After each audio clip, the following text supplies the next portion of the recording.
All right, get ready, because today we're diving headfirst into 1801 London. With Francis Barrett and his book, The Magus. Yeah, the Magus. Yeah. And this isn't just some, forgotten old book of spells. No, not all. This guy, Barrett, he claimed to be a professor. Mm-hmm. Professor of chemistry, natural philosophy, and, get this, the Kabbalah. Talk about range. Seriously. Yeah. Putting all that on a business card.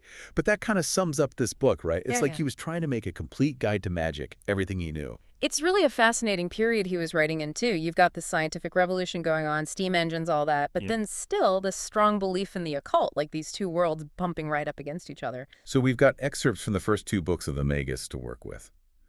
What's the plan for today? What are we hoping to show our listener about how Barrett saw magic, actually working? Well, we're going to uncover how he saw magic functioning through nature, Okay. through the cosmos, even the human mind.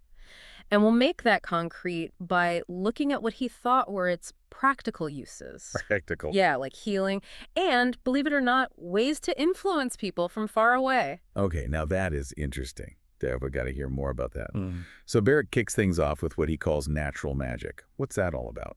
The basic idea is that nature has all these hidden connections, relationships that most people just don't see. Right. Barrett has these terms. He calls the forces that make change happen actives, and the things they work on, he calls them passives. And he thought if you learned about these, you could do some pretty surprising things. He doesn't just, throw out the theory, though, right? He gives us some examples in the book. Oh, absolutely. One example, kind of creepy actually, involves a lemon, a new knife, and some seriously bad vibes. Okay. Barrett claims that if you cut a lemon with that new knife and you're focusing all this negative energy on someone specific, that person, no matter how far away, might suddenly feel chills, even pain. Well, that's one way to ruin lemonade. Right. So this all ties back into the actives and passives. It's all about what Barrett calls sympathy, this hidden web that connects everything in nature. Certain objects, rituals, even thoughts, he believed they could tap into that web. And cause these ripples. Exact. Things that seem totally unrelated, but it's because of this underlying connection. So the lemon, the knife, the person, it's like they're all on this invisible web for Barrett. Precisely. And it gets weirder. He talks about a ritual with a toad to make an amulet, and it's supposed to protect against the plague. A toad amulet. All right. And if that wasn't strange enough, he also says there's a ritual where you use the tongue of a live frog. And this can make a woman answer any question truthfully. Okay, we are going to need to unpack that whole frog tongue thing a bit later. Yeah. But this interconnectedness, this sympathy, that seems central to how Barrett understood magic. Totally. And it's not just these, practical examples, this idea. It's like the foundation for his whole system.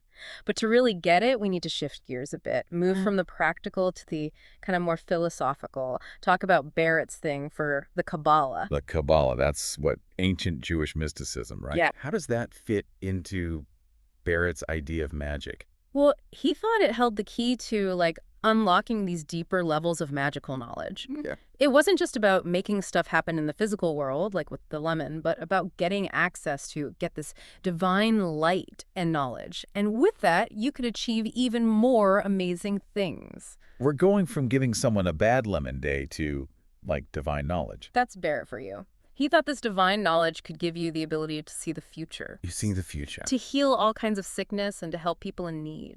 So predicting battles, curing diseases, maybe even changing the fate of nations. That was the He idea. didn't think small, that's for sure. And this all came from the Kabbalah. That's what's so fascinating about Barrett. He takes these things that seem totally different in practical magic, this ancient mystical tradition, even what we might call early science, and he blends it all together. Blending seems to be his style, because he also gets into alchemy and Magus, right? He does. And everyone's heard about the philosopher's stone turning lead into gold. Right. Did Barrett buy into that? Well, a good chunk of the Magus is dedicated to alchemy. He even says he saw a transmutation demonstration himself done by an Irish alchemist named Butler. Hold on, wait. He actually claimed he saw this happen. He did. According to Barrett, Butler had this special stone. A stone? Yeah, that could transmute metals, but also cure diseases, even change how a person looked. Okay, now that's a story I want to hear more about. It is pretty wild. What was this stone, did he say? Barrett was really excited about the story, but he focuses more on what alchemy meant morally and spiritually, not so much the recipes and techniques. So it wasn't just about striking it rich or living forever for Barrett. Right. He lists these lessons for alchemists: getting rid of bad desires, being honest and charitable, and seeking divine knowledge. It's like he saw alchemy as self-improvement. Yeah, refining your spirit alongside, or maybe even more importantly than messing with matter. So inner transformation connected to outer transformation. Exactly. But Barrett doesn't stop there. He also goes deep into celestial magic in the Magus. Celestial magic. Okay, so now we're talking stars and planets. That's right. He thought every single star had special qualities and these seals that could affect things and people right here on Earth. It's like a sprinkle of stardust for good luck. Not quite. He's talking about making these very specific incenses. So fumigations, he called them. Each one made to draw down the influence of a certain planet. Now, that sounds interesting. What kind of recipes are we talking about here? Well, remember sympathy, that connection between everything. That's Yeah. key here, too. Barrett thought there was this symbolic link between the ingredients and the planets. So for the sun, it was saffron because it's so bright and radiant. Makes sense. But then for the moon, he used frog heads. Frog heads. Frog heads. Okay, now that one, I don't get the connection. It's definitely a bit out there. But hey, with this whole interconnected web thing, anything's possible, right? Exactly. And influencing planets, that was just the first step for Barrett. He goes into tons of detail about making talismans and rings, and these are infused with planetary power for all sorts of purposes. Not just lucky charms. We're talking serious magical objects. Oh, yeah. He describes talismans for love, protection, healing, wealth, even invisibility. Invisibility. Come on, that's like something out of a storybook. Right. And the rings, those were supposed to be even stronger because you wear them, so it's like this constant connection to the celestial energy. Okay, but didn't Barrett also believe in numerology? Where does that fit into all of this? You're right, and this is where it gets even more complex. We've got astrology, alchemy, and now numerology, too. Because Barrett also thought numbers themselves had power, like a cosmic code that affects everything. Not just lucky numbers. We're talking numbers as a force of nature. That's what he believed. This numerical power, he thought it was essential to understanding, maybe even controlling, how reality works. He got this from the Kabbalah, which gives really deep meaning to numbers and letters. So if you figure out the numeric code, you crack the code of the universe. That was the idea. He actually created these magical scales. They were incredibly detailed, and they showed the numerical associations for everything he could think of. Planets, the elements, virtues, vices, everything. It's like a giant cosmic spreadsheet linking everything to a number. You got it. It's pretty mind-boggling when you think about it. That's a lot of math for magic. Right. But Barrett was serious about this stuff. He'd used those scales to figure out the exact right numbers to use in his talismans, his rituals, anything magical.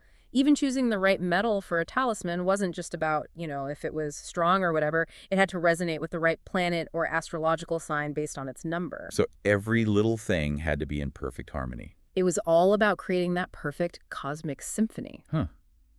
It makes you wonder, did he really think he could change things with all of this, or was it more about aligning himself with like an existing cosmic order? That's a great question, and it leads us to one of the most interesting parts of Barrett's work. Right. The power of the human mind. He put a lot of faith in his rituals and objects and all that, but he also thought the mind itself was powerful, like a link to those celestial forces. So your intention, your focus, that all matters too. Absolutely. He thought that if you could focus your mind strongly enough, truly believe and visualize what you wanted, you could actually attract and direct those cosmic forces to make it happen. So kind of like manifestation, but with a much more elaborate system. Exactly. But remember, he's working with what they knew about the universe back then. He even took new discoveries like electricity and magnetism and made them part of his system, seeing them as like expressions of this spirit of the world. He even thought those forces could be used for magic, potentially. Trying to bridge that gap between what we call science and magic today. And it's not just about the mind either. Remember those talismans and rings? Yeah, the invisibility rings, all that. He gets really detailed about how to actually make them. And the materials you use, they were super important. What kind of stuff did he use? Well, it goes back to those correspondences again. Metals, stones, even herbs, all chosen because of their connection to specific planets and astrological signs, Yeah. all depended on what you wanted to achieve. So like What would he use for, I don't know, a talisman for good health? Well, he might use gold because it's linked to the sun, which represents vitality and strength. Okay, makes sense. But if you wanted a ring to, say, help with intuition or dreams, he might use silver because that's associated with the moon. So each talisman or ring, it's like its own little mini universe, all carefully crafted. Exactly. And the range of what they could do was huge. Like you said, love, protection, healing, wealth, invisibility, you name it. It's like he had a talisman for everything. And the rings, they were the most powerful because you're wearing them. Exactly. Direct contact, a constant flow of energy. Wow. But making these things, it wasn't just about getting this stuff, was it? He was big on timing, too, right? Oh, yeah, incredibly important. You couldn't just whip up a talisman whenever you felt like it. He thought you had to do it at a very specific time, astrologically determined to make it as strong as possible. So picture this. It's midnight, full moon, you've got your candles lit, your ingredients all laid out, and you're carefully making this ring, maybe engraving it with symbols, all while focusing on, I don't know, becoming more intuitive. That's a pretty accurate picture of what Barrett thought magic was all about. And it wasn't just something you did in a dark room hidden away. He really believed you could make magic part of your everyday life. It's like he was giving people a guidebook, teaching them how to, like, hack reality. In a way, yeah. But he wasn't oblivious to the potential downsides. He was wary of people using this knowledge for selfish reasons or to hurt others. So there's a moral code here, too. It's not just learn magic, do whatever you want. Definitely not. He was very clear that you shouldn't use these techniques for selfish reasons or to cause harm. True magic, for Barrett, was about becoming a better person, growing spiritually, not about bending the universe to your will just because you can. It's not just about power, then. It's about wisdom, too, and responsibility. Exactly. He believed that if you really dedicated yourself to magic, it should make you a better person, help you understand your place in the universe, and make you more compassionate. It was about enlightenment, not just getting what you want. That's actually really interesting. It's very different from how magic is often shown in movies and stuff.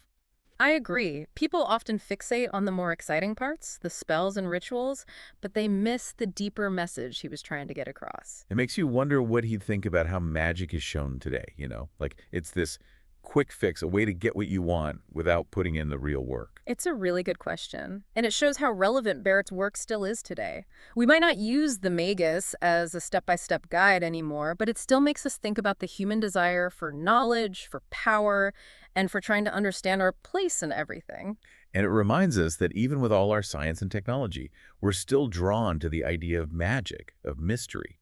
Like, there's still more to discover beyond what we can see and touch. Absolutely. And while we should definitely be critical and careful with the Magus, I think it's also good to keep an open mind. Who knows? Maybe there are truths in Barrett's system that we're just starting to grasp now, things that could change how we see ourselves and the universe. It's like he's giving us a glimpse into a different way of seeing, where magic and science weren't separate things, but all connected. But the Magus definitely has its share of, well, let's just say interesting bits. Oh, for sure. Some of the stuff he talks about, even people who believe in magic might be a little iffy on it. Yeah, like that ritual with the frog tongue we talked about earlier. Right. He actually says that if you do this specific ritual using the tongue of a live frog, It's got to be live. that's what he says, you can force any woman to answer your questions truthfully. Wow, that's something. It is definitely one way to ensure honesty.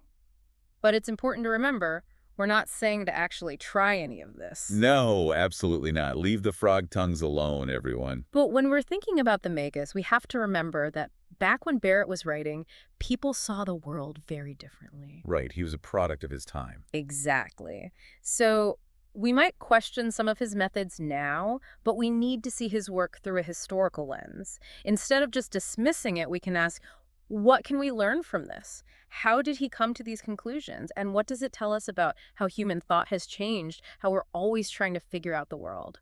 So try to understand him, not judge him. Right. Imagine we're time travelers peeking into the past and we're trying to understand this language we've forgotten. Maybe learn something new along the way. Exactly. We might not get every word, but by studying it, we can really appreciate how complex and rich human thought has always been. And who knows? Maybe we'll even find some wisdom that still applies today, even if we have to dig through a few frog tongues to get there. That's the spirit. Approaching the Magus with curiosity, not judgment, helps us see what Barrett was really trying to do. Bring together all this knowledge, connect the seen and unseen, the physical and the spiritual. It's a pretty amazing vision, and it's still fascinating people centuries later. Makes you wonder what Barrett would think of the world today, with all our technology, how much we know about the universe, and how we're still so interested in magic. Can you imagine? Him seeing the internet, which is kind of like that interconnected web he talked about, but for real. Or him learning about quantum physics, which sometimes sounds more like magic than science. He'd probably say, I told you so. Probably. But really, I think he'd be most interested in how much we've learned about the human mind. Remember how important he thought thoughts and beliefs were? Yeah, how we have this power inside us. Right. And that's where the Magus is still relevant to us today. We might not use his exact system, but the idea that our minds are powerful, that our intentions matter, that we can change our lives by changing how we think, those ideas are still around in psychology, spirituality, self-improvement, all sorts of areas. Like he was ahead of his time in some ways. In a way, yeah. He saw that we have more potential than we realize, that our thoughts and beliefs shape our reality, and that's a powerful message no matter what you believe about magic. It's a message about taking charge of your life, realizing you have the power to make things better for yourself and for others. And that's something we could all use a little more of, right? Absolutely. Yeah. Especially in the world today. So as we dig deeper into the Magus, let's keep in mind, we're not just looking at something old.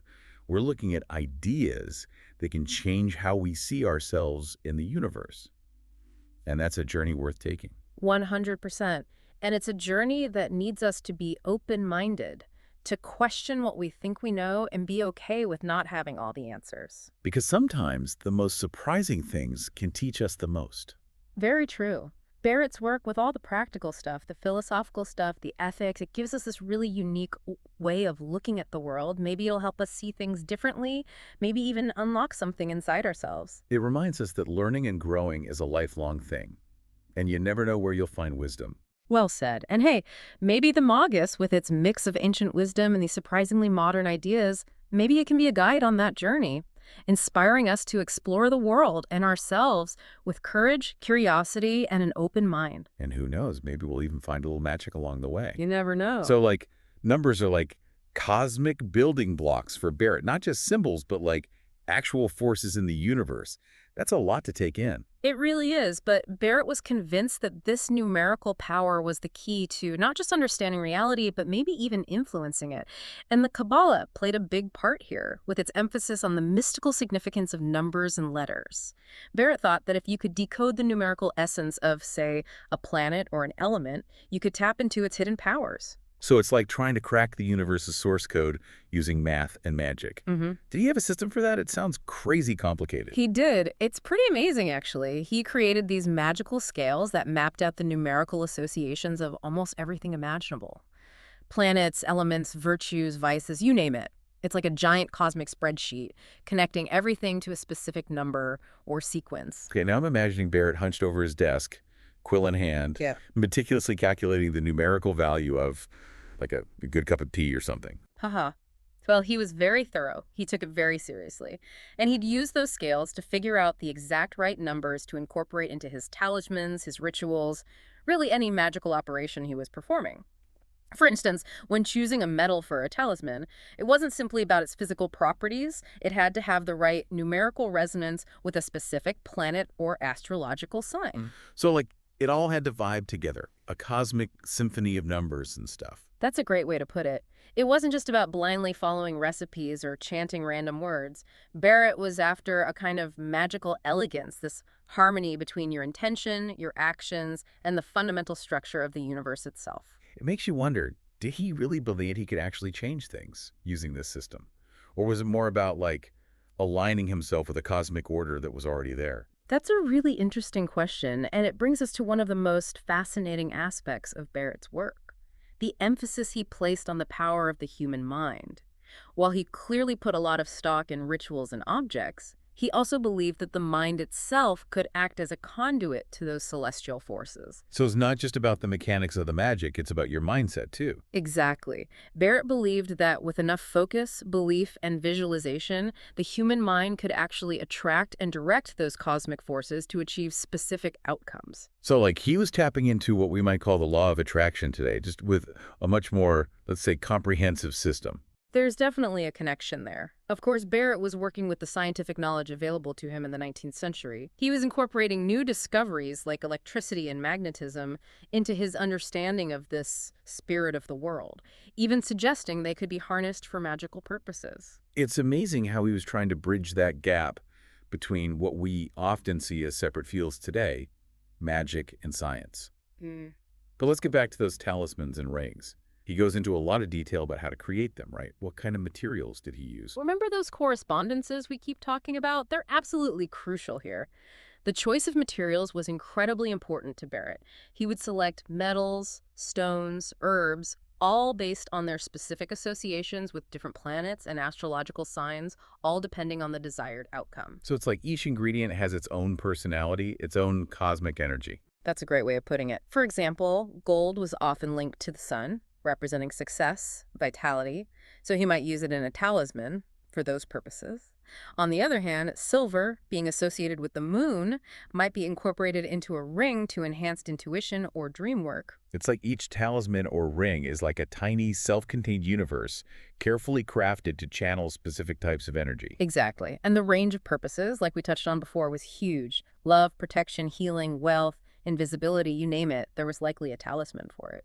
And those rings, because you wear them, they had that constant connection, right? Exactly. He saw them as a way to create a constant flow of celestial energy, influencing the wearer in subtle but significant ways. And again, timing was everything. Creating a talisman or ring wasn't just about gathering the right ingredients, it had to be done at a specific astrologically determined time to maximize its potency. So picture this. It's midnight, full moon, you've got your candles lit, your workspace all prepped, and you're meticulously crafting a silver ring, maybe engraving it with symbols, all the while focusing your intention on, I don't know, enhancing your intuition, or maybe attracting more love into your life. It's pretty intense. Yeah. It is. And it shows how much Barrett believed that magic could be integrated into daily life. It wasn't always about hiding in the shadows and performing elaborate rituals. It was about understanding the principles of the universe and working with them to achieve your goals, even if those goals were as simple as bringing a little more love or prosperity into your life. It's like he was giving people a user manual for reality, but instead of coding, it's candles and crystals and planetary alignments. That's a great way to put it. But he also recognized that this user manual shouldn't be taken lightly. While he clearly believed in the power of magic to achieve tangible results, he also emphasized the importance of ethics. Right, because any powerful tool can be misused. He repeatedly cautioned against using these techniques for selfish or harmful purposes. For Barrett, true magic was about aligning yourself with a greater good, about personal transformation and spiritual growth, not about bending the universe to your will just because you could. So it's not just about power, it's about wisdom, about using that power responsibly. You got it. He truly believed that the pursuit of magic, when taken seriously, should ultimately lead to a refining of your character, a deeper understanding of your place in the universe, and a more profound sense of compassion for yourself and everyone around you. It's about becoming more than you were, not just accumulating more stuff. It's really refreshing, especially when you think about how magic is often portrayed, something dark and dangerous. It's a really important point. I think sometimes people get caught up in the more sensational aspects, the love spells, the curses, and they miss that deeper philosophical and ethical message at the heart of Barrett's work. It makes you wonder what he'd think of how we often see magic depicted today as this quick fix, a way to get what you want without doing any real work, without any regard for the consequences. It's such a good question. It highlights how relevant Barrett's work still is today. While we might not use the Magus as a literal guidebook in the 21st century, it still speaks to that very human desire for knowledge, for power, and ultimately, I think, for understanding our place in the grand scheme of things. And it reminds us that even in a world increasingly dominated by science and technology, that yearning for a sense of wonder, for mystery, for the possibility that there might be something more out there beyond what we can see and touch, that yearning hasn't gone away. Not at all. And while we should absolutely approach the Magus with a critical and discerning eye, I think it's also important to keep an open mind. Who knows, maybe there are truths hidden within Barrett's system that we're only just beginning to grasp, truths that could enrich our understanding of ourselves and the universe around us. It's like he's offering us a glimpse into a different way of seeing, a world where magic and science weren't yet distinct categories, but intertwined threads in the tapestry of human knowledge. I love that. It's like stepping back in time and witnessing a different way of understanding the universe and our place in it. And who knows, maybe by revisiting these older ways of thinking, by exploring these seemingly outdated ideas, we might find some unexpected wisdom that's still relevant today, some forgotten truths that can help us navigate the complexities of the 21st century. Exactly. And maybe, just maybe, the Magus, with its blend of ancient wisdom and surprisingly forward-thinking insights, can serve as a guidepost on that journey, helping us rediscover that sense of wonder, that connection to something greater than ourselves, that I think we all crave deep down. It's a reminder that the pursuit of knowledge, the quest for meaning, it's a journey that never really ends. Absolutely. And that sometimes the most unexpected detours, the paths less traveled, those are the ones that lead us to the most incredible discoveries. So as we continue our deep dive into the Magus, let's remember that we're not just exploring a historical curiosity, we're engaging with ideas that have the power to challenge our assumptions, expand our perspectives, and maybe even change how we see ourselves and the world around us. And that's what makes this exploration so exciting. Because you never know what you might find when you start digging into these forgotten corners of history. But speaking of forgotten corners, and let's be honest, slightly unsettling rituals, remember that whole thing about the frog tongue? Oh, yes, the frog tongue. We Yeah. can't avoid that one forever. It's definitely one of the more unusual aspects of Barrett's work. Yeah. To say the least. Okay, so for everyone who might not remember, remind us, what exactly did Barrett believe you could do with a frog's tongue? And why a frog, of all things? Well, according to Barrett, if you perform a specific ritual using, and I can't stress this enough, the tongue of a live frog, you can compel any woman to answer your questions truthfully. It's like a truth serum, but way more specific and way more ethically questionable. Yeah, we have to address that. Obviously, we're not condoning any harm to animals or any attempts to coerce information from anyone, regardless of their gender. Absolutely not. Yeah. Please do not go out and start harassing frogs in the name of truth-seeking. But when we encounter something like this in the Magus, it's a good reminder that we're dealing with a text written in a very different time. Back then, beliefs about the natural world, about gender roles, about what was considered acceptable, they were all very different from what we might consider normal or ethical today. It's like every generation likes to think they've got it all figured out, but then you look back at what people believed just a few hundred years ago, and it's like, whoa, okay, we've come a long way. Yeah, it's humbling, isn't it? It's like looking into a mirror and seeing both how far we've come and how far we still have to go. Exactly. And while it's easy to judge these older beliefs, to dismiss them as primitive or superstitious, I think it's more productive and honestly more interesting to approach them with a sense of curiosity. I agree. Instead of just saying, well, that's just crazy talk, we can ask, why did they believe that? What were the cultural and historical factors that shaped their worldview? It's like trying to understand a different culture. Right. You don't have to agree with everything to appreciate its complexity and what it can teach you about yourself and your own beliefs. Exactly. And who knows, maybe by examining these seemingly outdated ideas, we might uncover some hidden gems of wisdom that are still relevant today, some universal truths that transcend time and culture. Or at the very least, it makes for a more interesting conversation than just talking about the weather. Definitely. And that's really what we're trying to do here. Spark a conversation, get people thinking critically about these ideas, and maybe even encourage them to do a little exploration of their own. And who knows, maybe by the end of this deep dive, we'll all have a newfound appreciation for the power of a good frog tongue ritual. Okay, maybe let's not go that far, but I appreciate your enthusiasm. All right, no more frog jokes. But seriously, this whole discussion about influencing others, even from a distance, it's something Barrett takes very seriously in the Magus. And it's something we should probably approach with a similar level of thoughtfulness and maybe a healthy dose of skepticism. Absolutely. Because it touches on some really big questions about free will, manipulation, and the ethical implications of wielding that kind of power, whether it's through magic or through more modern means. So we're talking about influencing others at a distance, maybe even love spells. Did Barrett give any, specific examples of how this psychic influence was supposed to work? Was it, Just willing it really hard? Or were there actual rituals involved? Remember those planetary suffumigations we talked about? With the saffron and the other thing? Right, those. Barrett believed you could use similar ideas to like create a connection and influence people. He talks about using herbs, stones, even things that belong to the person you want to influence. Okay. And you choose those things based on their connection to what you're trying to achieve. So it's like, I don't know, making a voodoo doll, but instead of sticking pins in it, you're using herbs and stuff and doing it at the right time with the right planets aligned. It's not a perfect comparison, but you're getting the idea. But Barrett wasn't about causing harm. No frog tongue rituals for this one. Definitely not. He talks about techniques for attracting love, building friendships, even influencing someone to make a choice that's good for them. So left mind control, more like I don't know, a gentle nudge in the right direction. Exactly. Yeah. He thought trying to overpower someone's will was wrong, and it could even backfire on you. It's interesting. There's this theme in everything we've talked about with Barrett. Like magic is this powerful force, but you have to be careful with it. Absolutely. He's always warning against being arrogant or feeling like you're entitled to use magic however you want. Humility, knowing yourself, respecting the natural order, those are all really important to him. It's definitely not how you see magic in movies and stuff. Not at all. Barrett saw real magic as a way to become more enlightened, not as a way to get what you want. He thought studying and practicing magic should make you a better person. So it's about learning spells and about personal growth. Like, you have to do both. Exactly. And that's what makes his work so fascinating, I think. We're not just talking about tricks or superstitions here.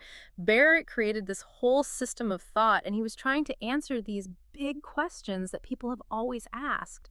What is reality? What's our place in it all? How can we live better lives? Like, he was into self-help, but like centuries before it was a thing? Totally. He might not have used those terms, but he wanted to help people find their potential and live a life that felt true to them. That's something we can still relate to, even now. It really is amazing that we can read a book from 1801 and it still has things to say to us today. It shows how powerful these big questions are, these desires that everyone has no matter when or where they lived. We're all looking for meaning, for connection, for a sense of belonging in the universe. Whether we look to science, religion, philosophy, or even magic, we're all on that same search to understand ourselves and the world. So as we wrap up this deep dive into the Magus, what's the one thing you'd want our listeners to take away from it all? I'd say don't look at this book, or magic in general, as just a set of rules or a way to gain power. See it as a starting point, a chance to explore, to ask questions, to see what's possible. To think outside the box. Exactly. Barrett's work, with all its different parts, the practical, the philosophical, the ethical, it gives us this whole new way of seeing the world. Maybe it'll help us see things we missed before, or even discover something new about ourselves. It's a good reminder that learning and growing never really stops. And sometimes the most unexpected things can teach you the most. Couldn't have said it better myself. And who knows, maybe the Magus, this blend of old wisdom and surprisingly modern ideas, maybe it can be a guide on that journey for some people, inspiring them to be brave, be curious, and stay open to the unknown, both out in the world and within themselves. That's a really great way to put it. And on that note, we want to encourage all of you listening to check out the Magus for yourselves. See what speaks to you, what challenges you, what sparks your imagination. And hey, who knows? Maybe you'll even find a little magic of your own along the way.